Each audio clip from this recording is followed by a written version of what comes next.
A cobertura do telhado de uma casa é formada por duas placas retangulares de mesma medida.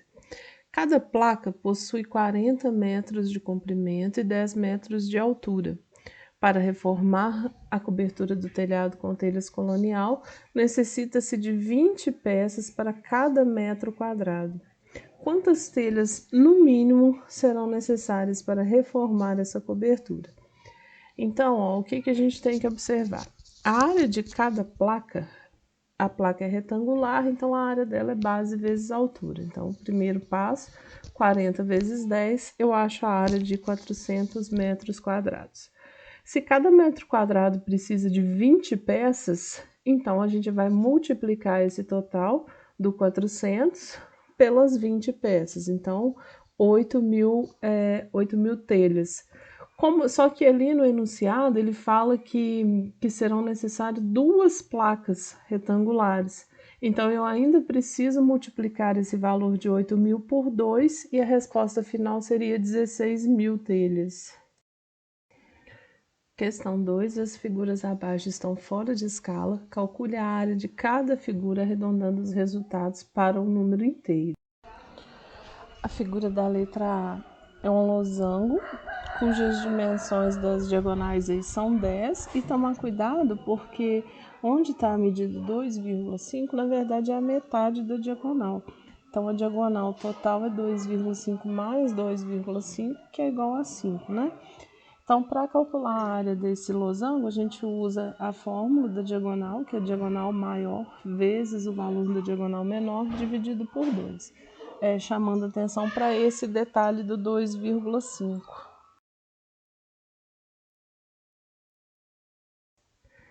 A letra B ela é composta de 3 figuras diferentes, um retângulo, um paralelogramo e um trapézio.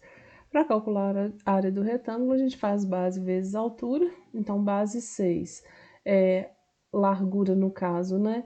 10, então 6 vezes 10 dá 60. Para o paralelogramo, base vezes altura também. A base do paralelogramo é 10, o exercício está mostrando que a altura dele é 4, então essa área do paralelogramo dá 40.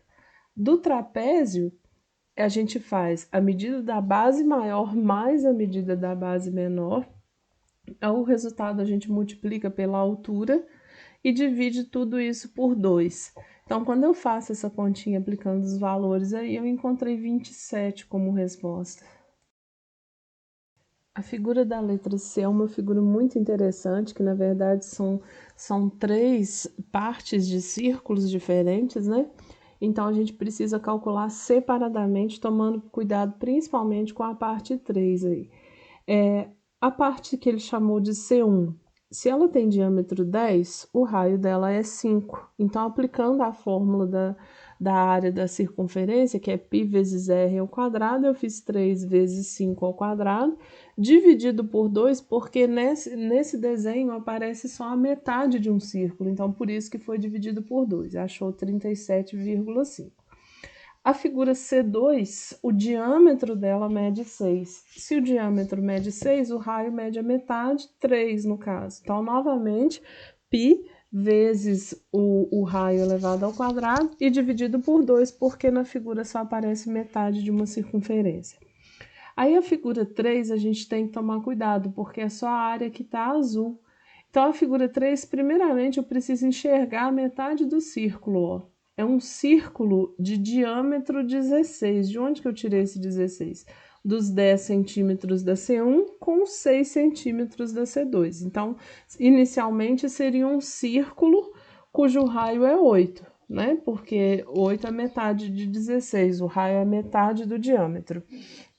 Para calcular a parte colorida, eu preciso ainda tirar a área da parte C1 e a área da parte C2. Então, eu calculo C3 e a parte colorida, na verdade, vai ser a área que eu achei do C3 menos o pedacinho de C1 e menos o pedacinho de C2. Então, tomar bastante cuidado com essa letra C. A resposta final é 45. Novamente, eu não arredondei para os números inteiros.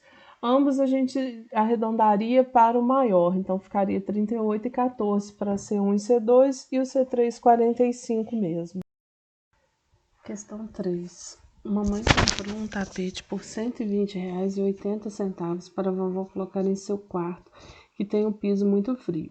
O piso do quarto da vovó possui um formato retangular que mede 4,2 metros o lado maior e 3 metros o lado menor. Vovó achou o tapete muito grande para ficar no quarto. Como a vovó é muito criativa, ela comprou 3 rolos de barbante por R$ 12,20 cada um para tecer um lindo tapete em crochê no mesmo formato da figura 1, que ocupou metade da área do tapete que a mamãe comprou. Responda. Letra A. Qual é a diferença entre a área do piso do quarto da vovó e o tapete da figura?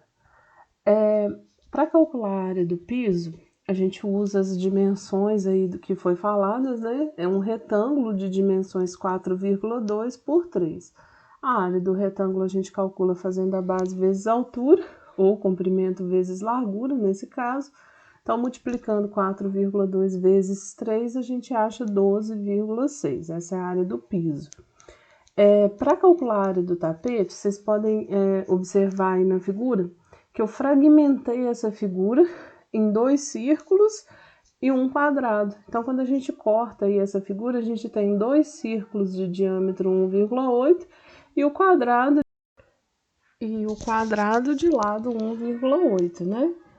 Então, fazendo a área desse tapete, eu vou usar essas 3 figuras que a gente encontrou aí, tomando cuidado que o círculo, se ele tem diâmetro 1,8, o raio dele, na verdade, é 0,9 metros. Então, eu vou usar essa medida como raio.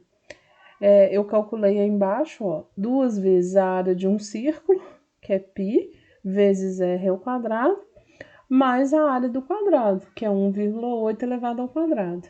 Então, esse 2 aí, na verdade, veio porque são 2 círculos, e calculando isso aí, a gente chega no 8,1 metros quadrados.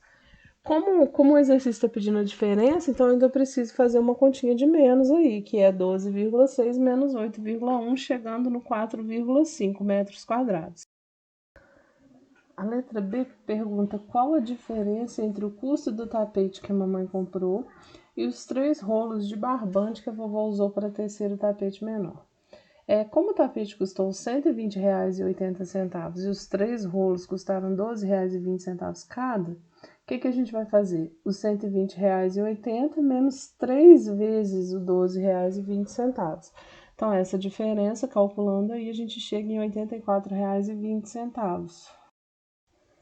Questão 4 pede para a gente observar o polígono e responder as perguntas. Então, esse polígono, na verdade, é um triângulo que foi criado após a junção de 2 triângulos, né, com dimensões diferentes.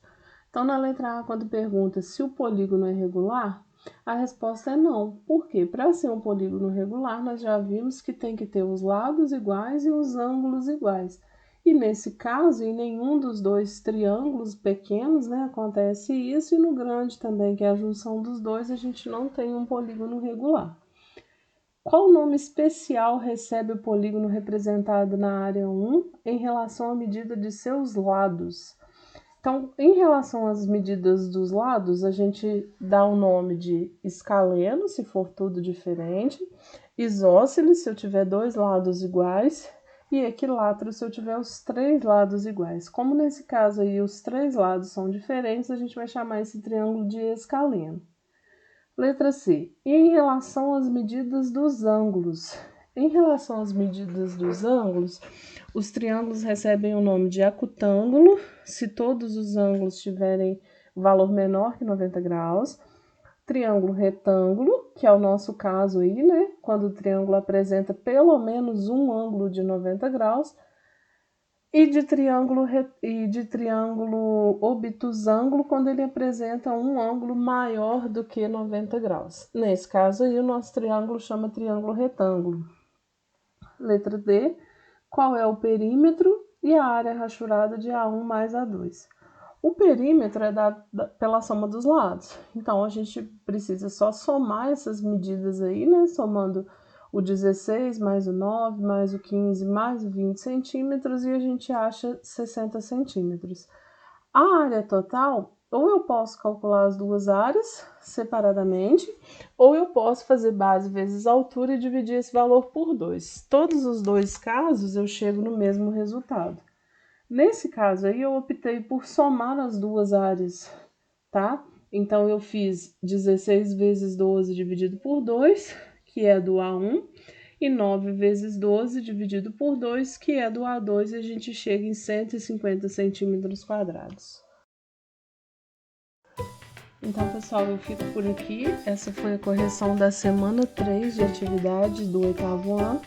Em caso de dúvida, é só falar que a gente tira durante as nossas aulas. Tchau, tchau!